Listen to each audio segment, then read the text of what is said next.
Po netong lutoon karon guys, biplop with cheese coated with egg and breadcrumbs. Naon na to guys, unsay resulta sa tuang luto karon. Karong ganahan mo kaon ang bata. Guys, dara guys, naman na nato coated sa itlog o breadcrumbs. Ready na ni to cook guys. Ready na to ang kuan kaha guys. Painito na lang nato ang ato ang oil.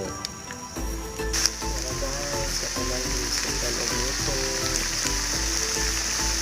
Guys, naluto na ang ato ang biplop with cheese coated by